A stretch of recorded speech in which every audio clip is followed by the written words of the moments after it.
partir daí, né, eu entro no planejamento do sprint. Como é que eu vou planejar, né, tudo isso que eu estou falando para vocês de acordo com cada marco, né? Então, assim, o planejamento, gente, ele é igual para todos. O que vai mudar é o objetivo do que eu tenho esse sprint de acordo com a fase, tá? Que eu coloquei lá para vocês. A de elaboração, ele é um pouco diferenciado, por quê? Porque é lá que eu vou fazer o primeiro, né, priorização de casos de uso, né, eu vou pensar no meu risco arquitetural, então ele geralmente é um pouquinho mais complicado de fazer, tá? Então vai ter algumas coisinhas aqui que eu vou falar para vocês, né, que são alertas para o planejamento do sprint na fase de elaboração. Então, só agora para a gente ver como é que é o planejamento do sprint, né, dentro do processo. Então, aqui, né, resumindo aquilo que a gente viu anteriormente, a parte da seleção do caso de uso da história do usuário, de acordo com o marco, ele repete até o final do marco, e o planejamento do sprint, né? Então vamos ver aí como é que é o planejamento do sprint, né? Como que a gente vai fazer toda essa parte da seleção, do Product Backlog, como que a gente vai decidir o que vai no sprint, como que a gente vai trabalhar tudo isso para poder fazer o desenvolvimento. O que tem o planejamento do sprint? Qual que é o objetivo dele? Definir o Product Backlog, ou seja, a lista de funcionalidades dos sistemas que faltam desenvolver, né? Incorporar novas funcionalidades surgiram no Sprint Review, né? Tá? Então, principalmente no primeiro, eu não vou ter essas novas funcionalidades, mas a partir do momento que eu estou fazendo meus sprints, eu posso ter, a partir do Sprint Review, novas funcionalidades, né? Eu posso ajustar a arquitetura se necessário. Então, assim, no Sprint Review, gente, você vai até ter a oportunidade, né, se for necessário, fazer os ajustes nos outros documentos, né? Bom, documento de visão é muito difícil você fazer alguma alteração, né? A não ser que o cliente tenha pedido alguma coisa nova que não estava lá no documento de visão, né? E aí você tem que revisar tudo e ver como é que está. Mas pode ter alguma alteração na história do usuário, tá? Na história do usuário, no modelo de caso de uso, né? Alguma característica nova de alguma persona, você vai fazer isso no Sprint Review. Você pode, em função disso, né, fazer o ajuste na arquitetura, tá? Mas eu coloco aqui também no planejamento do sprint, porque pode ser que na hora que você está fazendo uma nova priorização de casos de uso, está revendo isso, você vê que algum ajuste na arquitetura também é necessário. Então, você pode fazer o ajuste da arquitetura aqui, tá? E complementar, né, quando você fizer o planejamento do sprint. Outra coisa que você tem que fazer no sprint é definir a meta do sprint e definir o sprint backlog, que é o conjunto de funcionalidades, caso de uso, história do usuário, que serão desenvolvidas por completo no período que dura o sprint, né? E elaborar o plano de sprint. Qual que é a técnica que você usa para isso? Você vai usar priorização de caso de uso, ou também você pode usar o Planning Poker, né, que é uma outra forma de você fazer essa seleção de funcionalidades que vão ser desenvolvidas no sprint, tá? Então, o Planning Poker, tá? Ele é muito parecido com a priorização de caso de uso, mas a priorização de caso de uso é um método mais sistemático. O Planning Poker você vai basicamente discutir e chegar nessa lista por meio de uma discussão.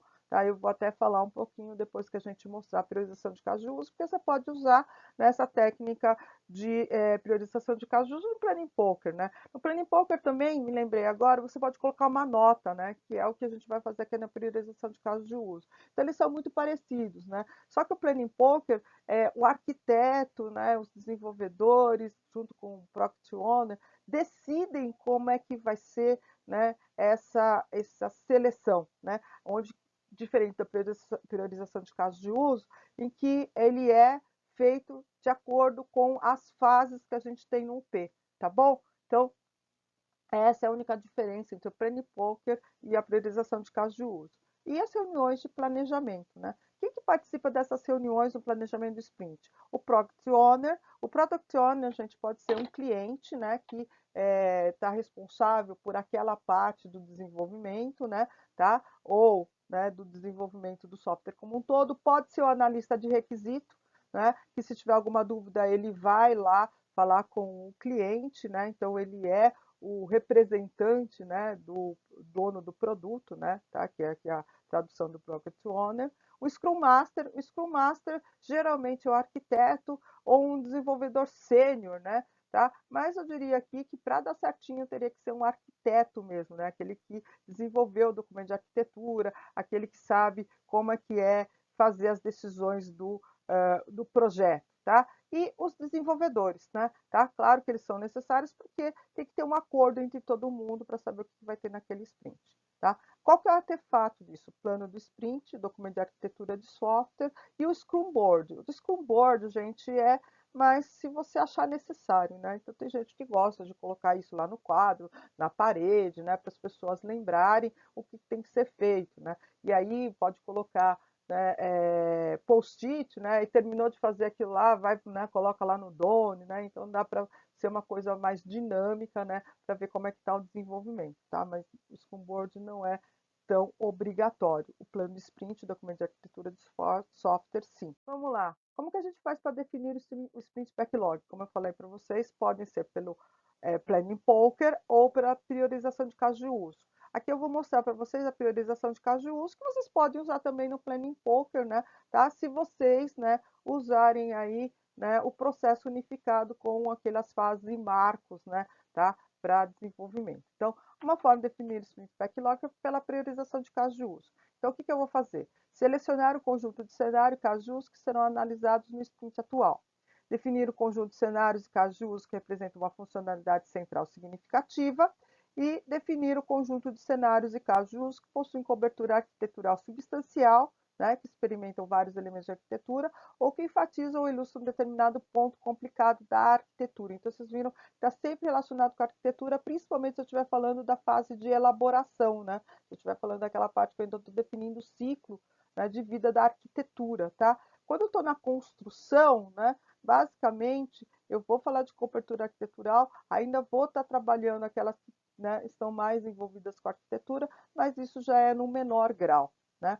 Então, o que eu preciso considerar para a priorização de casos de uso? Então, quais são os benefícios dos cenários para os envolvidos, né? Então, isso é um trabalho do Product Owner, tá? Então, ele que vai saber o que é crítico, importante e útil, né? Dentro dos cenários, lá dos casos de uso, né? Ou da história do usuário. O impacto arquitetural dos cenários, nenhum estendido ou modificado, né? O impacto arquitetural dos casos de uso ser alto, médio, baixo, né? Em relação à sua criticidade. Isso daqui, geralmente, quem sabe bastante é o Scrum Master, mas claro que todos podem opinar. Aqui em cima também, tá, gente? Né? Eu falei do Brock Joyner, mas é geralmente ele que sabe mais, né? Ele que sabe qual é o impacto que tem dentro do desenvolvimento, o que precisa ter, né? Num primeiro momento, né, para poder ser analisado, né, e até para ajudar, né, na questão ter a primeira versão alfa, né, tá? Então, nesse quesito aqui, principalmente quando eu estiver na construção, né, para poder passar para a transição, né, o Product Owner, né, vai estar bastante envolvido aqui nessa parte aqui, né? Eu diria que em relação à elaboração, ele é necessário, é importante, tá? Mas o critério maior está em relação ao impacto arquitetural, né? Outra coisa que tem que ser pensada são os riscos a serem mitigados, né? Então, se é desempenho, viabilidade do produto e conformidade do componente, né? Completa, completa cobertura da arquitetura, lembrar, né, que tem que ter isso no final da elaboração, e outros objetivos táticos, exceções, requisitos não funcionais, né, que podem ser considerados na priorização do caso de uso. Mas vamos ver aí, né, como é que a gente acaba fazendo isso, né? Tá? Então, existe uma forma aqui, né, de classificação com uma nota, né? Então, classifique cada caso de uso em função do risco de arquitetura. Então, considere o conhecimento da equipe, as considerações listadas anteriormente. Desempenho, viabilidade do produto, conformidade do componente, restrições, requisitos não funcionais e tudo que você tiver aí, né? E se você tiver na elaboração, principalmente, né? Pensar aí no impacto do risco arquitetural. Então, pode criar uma forma de avaliação. Então, por exemplo, colocar a nota 1, nenhum risco de arquitetura, 2, baixo risco de arquitetura, 3, médio risco de arquitetura e 4, alto risco de arquitetura, né? Onde você vai pegar cada caso de uso e vai dar uma nota, né? Tá? Então, isso aqui pode ser definido aí, você pode colocar 0, né? Tá? 1, 2, 3, né? Tá? Você pode colocar, né, só baixo, médio e alto, né? Então, você pode montar aí o critério de forma de avaliação da forma que você quiser. Como você faz também no Planning Poker, tá? No Planning Poker também você faz dessa forma. Só que a gente não tem só essa classificação. Então, a gente tem uma classificação de cada caso em função da importância para o negócio, né? Então, aqui entra aquela parte do Product Owner que eu falei para vocês. O Product Owner define a importância para o negócio. Quando tudo é importante, nada é importante. Então, tomar cuidado, tá? quem for o Product Owner, né, principalmente se for o cliente, não pode dizer, tudo é importante. Não, tudo é importante não, tem que ter coisa que é mais crítico, é mais útil e outros que podem ser postergados e se não der tempo de desenvolver, pode ficar com uma segunda versão, tá? Ou pode, né, o que é mais crítico para eu também ter aí a minha versão alfa, tá bom? Então, cria uma avaliação também, né, uma forma de avaliação da mesma forma que foi feito lá na arquitetura, né? Então, aqui é um exemplo, né? Então, pouca importância para o negócio, ele é útil, mas é opcional para esta versão. 2, média importância para o negócio, é importante para o negócio. E 3, alta importância para o negócio, é crítico para o negócio. Ou seja, se não tiver isso, não adianta ter o só. Essa aqui é uma forma que você pode fazer de avaliação. A partir da classificação elaborada, define as interações lembrando de resolver os riscos mais críticos nas primeiras interações. Os casos de uso com maior risco de arquitetura e maior criticidade para o negócio devem ser endereçados primeiros. Então, gente, não tem problema, tá, de eu dar a mesma nota para risco arquitetural ou para criticidade. Por quê? Porque eu vou somar os dois, tá? E se eu tiver dois que são de maior risco arquitetural e maior criticidade para o negócio, são os que vão ser os dois primeiros a ser desenvolvidos no meu sprint. Ou eu posso fazer um, né? Se ele for muito complicado, eu faço um e depois eu faço o outro. Né? Mas esse é o ponto, né? Você ter uma ordem, um ranking, tá? Para saber o que você vai, qual é a ordem, né? Qual é a sequência que você vai desenvolver essas histórias de usuário ou caso de uso. A palavra final quanto à priorização do caso de uso em função da criticidade para o negócio é o Product Owner, tá? Monte a lista de casos de uso, candidato para cada interação. E não se esqueçam, né? Do bom senso, tá? Então, quando vocês estiverem negociando, estiverem criticando, estiverem discutindo, né? Tá? Não esqueça aí do bom senso, né? De cada uma das coisas, tá bom? Né? Claro que todo mundo quer ter o seu ponto de vista sendo considerado, mas também, né? Existe a parte da negociação e você tem que escutar, né? Ouvir, né? As outras partes, tá? Senão a gente entra numa discussão que não tem fim, não é essa o objetivo, tá bom? Vamos ver um exemplo aqui de como que é priorizar o caso de uso. Então, lembra lá, né, em questão do modelo de caso de uso lá da escola, né? Então, tinha o caso de uso avaliar o aluno, matricular o aluno, anotar a frequência e emitir o certificado. Então, o pessoal fez uma discussão, né, e chegaram aqui nessa nota aqui, né, do risco arquitetural. O que vocês podem fazer também, isso também é permitido lá no Planning Poker e aqui também, vocês podem fazer o seguinte, vocês chegam nessas notas aqui, tá? Em consenso, discutindo. Também pode fazer o seguinte, cada um dá uma nota, né? E aí depois vocês entram em discussão, onde tem um equilíbrio, né? Então, vamos supor que um colocou 3, outro colocou 1, né? Então, vamos lá discutir. Por que que você acha que é 3? Porque eu acho que é 1, né? E chegar no consenso com todo mundo, né? Então, vocês podem fazer isso, podem fazer em separado, depois junta, ou pode discutir e dar nota, né, na discussão. De qualquer maneira, chegaram aqui a uma conclusão que avaliar o aluno tem um risco arquitetural alto, matricular o aluno é médio, tá? E anotar a frequência emitir o certificado é menor. Então, aqui, ó, até para mostrar para vocês, tá, gente? O que envolve mais a arquitetura e o desenvolvimento? Avaliar o aluno, gente, não é matricular o aluno. A gente tem, geralmente, pessoal, né, tem a sensação, a falsa sensação de que ele tem que desenvolver na ordem que o processo acontece. Por quê? Porque fica pensando, na hora de eu fazer teste, né, se eu não tiver a matrícula do aluno, como é que eu vou avaliar o aluno?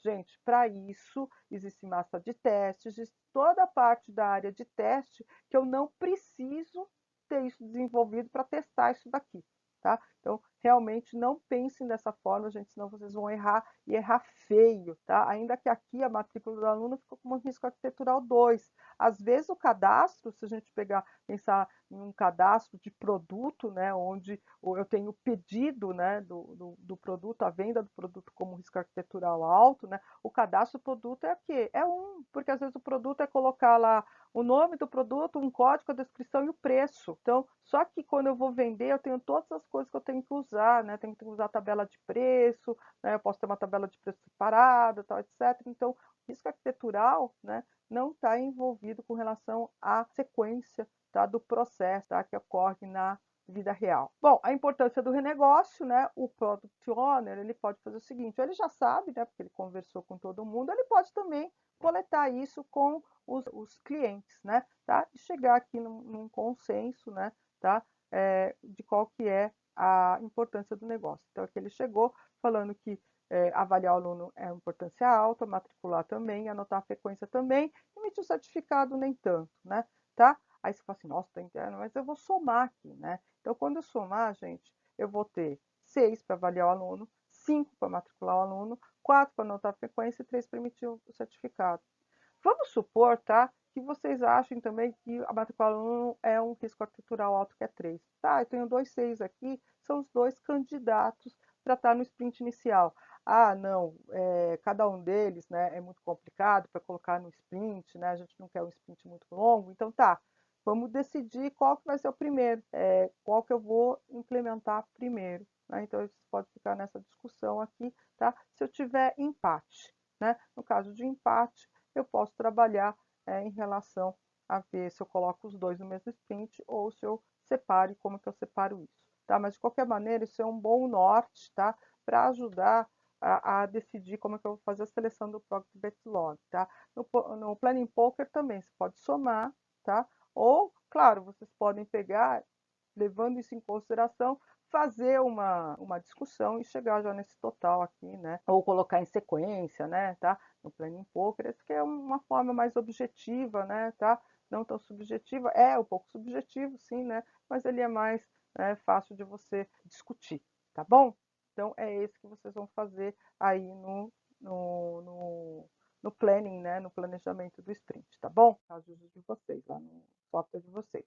Então, no plano sprint, o que você vai ter lá? A meta do sprint, data e local definido para reunião diária, né? A gente vai falar do daily meeting, tá? Né? Que precisa ser feito. Relação dos membros do time envolvido, seu nível de comprometimento, tá? O sprint backlog, ou seja, a lista de história de casos que serão trabalhadas nesse sprint, e data de apresentação do sprint, tá? Então, esse é o plano do sprint, tá? Diferente do planejamento do sprint. Planejamento do sprint, eu vou ter toda aquela informação, e aqui eu estou falando naquele sprint, né? O que eu vou ter naquele sprint. Então, você precisa.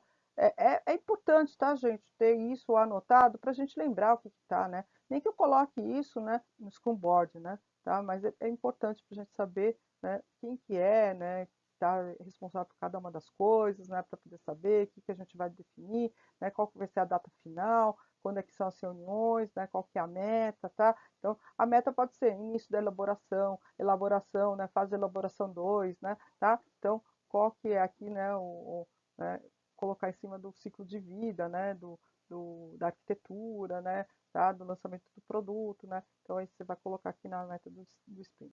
O Scrum Board, né, o que ele pode ter? Existem algumas ferramentas free, né? Então, listei algumas ferramentas aqui que podem servir como Scrum Board, mas basicamente é isso, né? Eu coloco aqui no backlog que eu vou desenvolver, né? Tá? Aí eu falo qual é a história que está aqui, o que eu fiz, né? O que eu estou fazendo, o que está em revisão, o que foi feito, né? Tá? Então, é um jeito de você acompanhar o projeto, tá bom? Tá? Aí tem essas ferramentas free aqui, que seriam Scrum Boards, e você pode ter isso virtualmente.